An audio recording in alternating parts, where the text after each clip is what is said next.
Ladies and gentlemen, we're expecting some moderate turbulence. Please remain seated and enjoy the show. Hello, And welcome to Moderate Turbulence. I'm Jeremy. I'm Adele. Hello, Adele. Hi, Jeremy.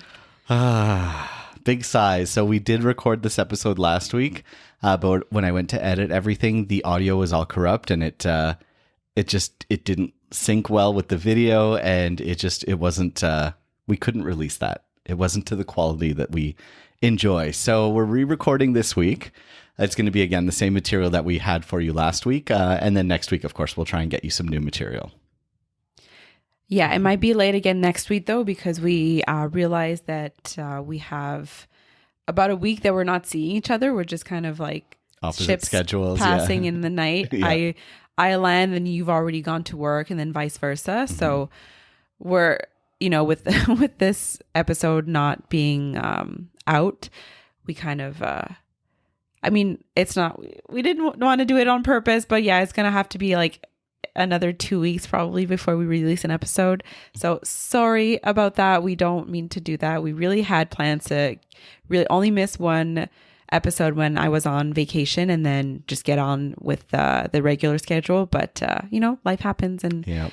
sometimes, technology doesn't work to its fullest potential. So that's just what we have to deal with. So essentially, we're just going to talk about mostly my trip to Cairo. Yeah. And then, Jeremy's back at work now. Last episode, he wasn't yet, but he's finally back to work. He's back from his illness of last month, so he can maybe talk about a little bit of his couple pairings. And yeah, do you want to start with some highs and lows?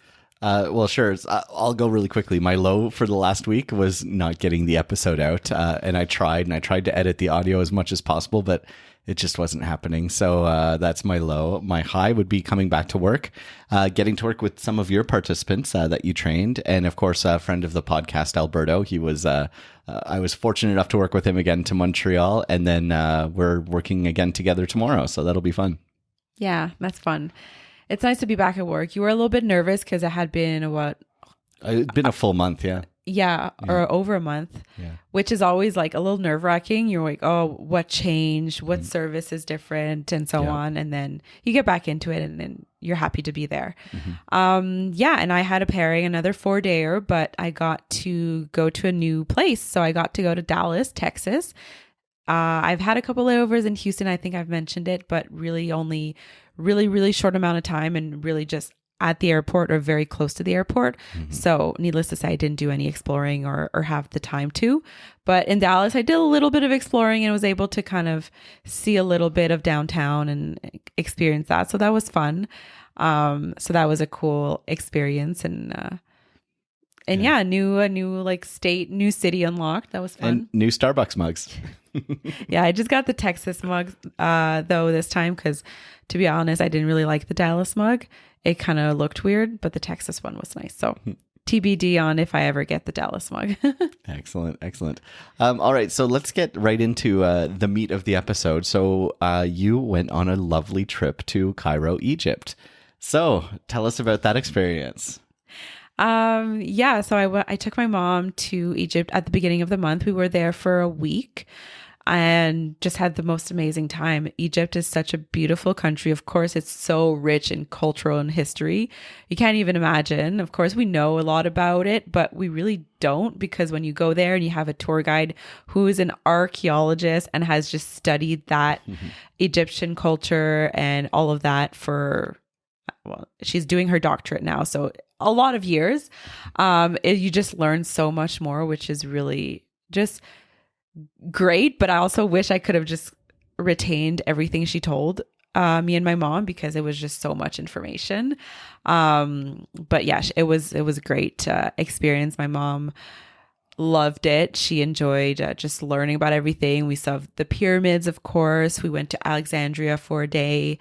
Also, of course, visited around like Coptic Cairo. So there's a lot of Christian churches there as well. And then the Egyptian Museum in Cairo, which is where we see a lot of the ancient artifacts, some mummies, catacombs, tombs, all that, sarcophagi, all of that stuff. So you can see that there. But there's actually so many more artifacts that are just stored in their archives there that they just don't have space to display.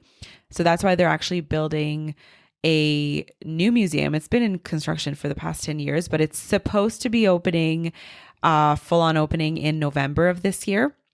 So if you have the chance to go to Egypt, and the new museum is open, it's going to be opened in Giza, so right next to the pyramids. You'll be able to see so many more artifacts, so many more things from all the pyramids and things that they've been able to excavate. So that'll be cool to see if you have the chance. But if not, the Egyptian museum was really, really nice. Cool. And now I've never actually been to Cairo, but from, friends and family that have gone to visit, one thing that they told me is they were surprised at how close the Great Pyramids are to the city of Cairo. Like, it's not like, oh, you have to drive for 5 hours. It's like, oh, they're right over there. How true do you find that statement? I mean, I looked at maps before I went, so I wasn't surprised at how close they were. I was actually kind of surprised at how far away they were, because on the map, like downtown Cairo, where we are staying and where kind of, the Nile goes through the city, and then right beside you see Giza and the pyramids are there. So in my mind, it would be taking 20 minutes to get there by car. But no, it takes a solid hour to get there. From our hotel to the pyramids was a good hour, because mostly of how the roads are and how traffic is there and just how Egyptian driving is. And of course, once you get like closer to the pyramids, so within Giza, it's all like small dirt roads with a lot of speed bumps everywhere. And you share the road with, of course, a lot of cars, motorbikes, tuk-tuks, donkeys, everything, you name it. There's everything on the road. So you kind of just have to be careful. Also noting that me and my mom were not driving in Egypt. We had our tour guide and our driver. The driver, of course, professional Egyptian driver. Knows how to do it. Yeah. Yeah, they were driving us around. So no issues with that. We did have a little bit of an adventure. If you let me tell this story. Of course. Again. So one of the days we were touring, we had our driver pick us up. We're on our way to El Fayum, which is in the desert. So a little desert camp was set up there. And then you go and you see the Valley of the Whales. And you take a 4x4, like Toyota, again, Egyptian driver. You go through the sand dunes and you see an oasis, you see waterfalls, you see lakes, which was amazing. But before we got there, we got a fender bender, which resulted in the taxi driver. So we unfortunately rear-ended a taxi driver that was stopped in the middle of this busy boulevard because of something else in front of them. So we rear-ended them. So big accident. No one was hurt or anything. We were fine, but like it caused a little bit of a situation. Then the taxi driver and our driver, they exchanged information, but that wasn't enough for the taxi driver, because he followed us, chased us down by car, asked our driver to pull over again. They exchanged more words and information, of course, all in Arabic, so I didn't really know what they were saying, but we got the lowdown after. The taxi driver ended up taking our driver's phone, driving away with it, finding police officers further down, then having this whole discussion. And then our tour guide was really, really nervous. She called in people that she knew to help out this situation. All in all, this ordeal took about 2 hours, which ended up with me, my mom, and the tour guide having to go to the washroom. And we used the kind of main sergeant, whatever the titles are, his private bathroom in the police station. So that was just like a really funny thing. But it turns out it was really kind of a dangerous situation, but we really didn't feel in danger or nervous while it was happening. But we could have been in a lot of trouble. Not us, but the tour guide could have been in a lot of trouble, and the driver. But Also, turns out that the taxi driver's license had been expired. So him bringing himself to the police really wasn't a smart move because he ended up being in way more trouble. Yeah. But yeah, everything ended up being fine. We ended up to the desert and stuff. But yeah, that was an interesting situation. And other than that, the driving was fine. Yeah, I mean, it's a bit of a sketchy situation. And then in certain countries, like you really have to be aware of your surroundings constantly. And again, this goes for every country, not just Egypt, but like I've been in countries in Central and Eastern Europe where if you're not paying attention, you can get into a very precarious position where people are trying to extort you or mug you or whatnot. So always be aware of your surroundings. And yeah, not every country is quite as safe as Canada for the most part. I mean, here in Canada, we're spoiled. Let's be honest. Yeah, but also I want to say that we never felt unsafe ever in Egypt. We felt that the Egyptian police were policing the Egyptians and never really the tourists. They kind of just ignore the tourists. We were always with our tour guide though, but that's just the impression that I had, the feeling that I had. And I think my mom felt pretty much the same way, but they have a lot of rules and restrictions for the Egyptians. On how they have to be and stuff. And the police is also very corrupt there, but it really impacts the Egyptians more than the tourists because they rely on tourism. So I don't think the police wants to, tick us off or anything. Yeah, you don't want to dissuade people from like bringing more tourism to the country for sure. Yeah. So other than that situation, we were fine. We were in a nice hotel, so we were super safe. And our tour guide was amazing, bringing us all everywhere. And there's also a lot of big, like giant tour buses everywhere we went. So a lot of tourists are going, which is nice to see because the country is beautiful and not really a place that I thought I would ever visit. So I'm really glad that we got there, we got to visit, and we got to experience a lot of like cultural amazingness. That's definitely the best. Do you have any highlights, anything that sticks out as like this was the best part of the trip? Or I mean, I got to experience a lot of different foods, like Egyptian food, which that's not something that I really am familiar with, Egyptian cuisine, but we got introduced to koshari, which is a vegetarian Egyptian national dish. And it was very delicious, very simple to make as well. Essentially, it's noodles, rice, lentils, topped with tomatoes, onions, chickpeas, and then a mixture of vinegar, hot sauce, and salt and pepper, and kind of, gauge how much you want to put on your own dish. And you mix it all together and you eat it, and it's really delicious. Simple ingredients, but so good. And we'll have to make that. Yeah, I really want to make it. It's so good. And then a quick note about the airport in Cairo, because that was a different airport that I've experienced in a while. So we get to the airport. So coming in, landing in Cairo, no issues. You go through customs and that's fine. You show your visa. You can actually get your visa in the airport, but my mom and I did it beforehand. So we were prepared. We had it printed, so no issues. You fill out an immigration form when you get in. So super, super simple. But leaving Cairo, you go through a security checkpoint as soon as you get inside the airport. Like there's kind of nothing there except that one security checkpoint. So is it kind of like going into like a sporting event? Like you go through security as you go through like the front gate type thing? Yeah, kind of, I guess, because that's also kind of how everything was set up in Egypt. Everywhere we went, museums, all the cultural landmarks and everything, they had essentially a conveyor belt with a metal detector, and we kind of just put our bags through and walked, of course, through the metal detector, and everywhere was set up like that, even our hotel. Okay. Sometimes it was, monitored, sometimes not. So whatever, but at the airport, they were more thorough. So you put all your bags, like checked bags, everything, you go through there. They don't monitor liquids just yet. Then you get to the check-in counters. And then after the check-in counters, you go through passport control. And then that took us a little bit of time because there's no information. And me and my mom had carry-on luggage and we had checked in online, as you do. So we had our boarding passes on our phones. We went to the customs. Thankfully, it wasn't busy, because if it had been busier, we probably would have missed our flight, but like it would have been close, more of an issue. But when the first time she's like, you need this form. So another immigration form. Okay. So we go, there's a couple lying around on like the desks just behind. So we fill them out, go back. No, you need paper boarding pass and the customs form from the airline you're traveling on. Okay, good to know. Thanks for the first person telling us, but okay.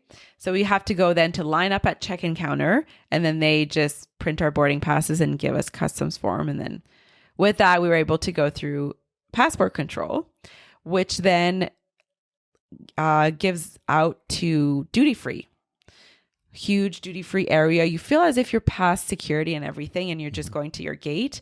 However, how the airport there is set up in that terminal, that section, you get to your gate and that's where the security checkpoint is. So that's where you have to put your carry-on through. They monitor liquids and everything. So kind of a weird setup, of course, because if you buy like, let's say a coffee or a juice or something before you get to your gate, then you might not be able to bring it through. And if you buy duty free, I'm not exactly sure how that would work. I'm maybe guessing they would kind of bring it to you like in the aircraft, how sometimes airports are set up that way. Yeah, a lot of airports, yeah. But not really sure because we didn't buy duty free. We kind of just wanted to get to our gate and then, then sit. But we got to our gate, we had to line up again, go through security, and then we were in the gate area. Thankfully, there was a bathroom in the waiting area, and then we just kind of waited. Then it was just all the passengers from our flight waiting to board. And at that point, we maybe had 20-ish minutes before they started boarding. So yeah, a different setup. So kind of be prepared, definitely do get early to the airport wherever you are. If you're not familiar with that airport, you've never been before, don't assume, an hour is going to be enough if you have carry-on kind of thing. We gave ourselves a solid, I think, 2.5 hours at the airport before our flight departed. So it was enough, but you never know. Yeah. So always be prepared. Just because you work for an airline, don't be overconfident about that. For sure. Excellent. So we talked about your highlight of the trip. We talked about the low part where you got into the little fender bender. Is there anything you would definitely recommend people who are thinking of going to Cairo? Like, here's something you have to check out. Well, I mean, the main attractions, of course, you have to go see the pyramids. The pyramids, the Sphinx. Yeah. I'd say definitely try out some Egyptian cuisine. It's very delicious. It's my cup of tea. All like the baba ganoush, hummus labneh. Is it very vegetarian based cuisine? Because I know, for those that don't know, Adele is pescatarian, so the only meat she eats is fish. So was your diet accommodated very well there in Egypt? Yeah, and I told the tour guide that we had beforehand, because how we worked it out is our lunches were included the days that we were touring with her. Mm-hmm. And I asked her, I don't eat meat. Is that going to be an issue? Is there going to be options for me? I'm not going to be that person to show up day of, hey, by the way, I don't eat meat. Mm. Of course, I warned her in advance. And she's like, oh yeah, no problem. There's going to be vegetarian options. And that's true. Everywhere we went, there was vegetarian options, not an issue at all to be accommodated. And yeah, so my mom wanted to eat meat, she could. She wanted to eat the same as me, no problem. And excellent. Yeah, so I think it's a very vegetarian friendly.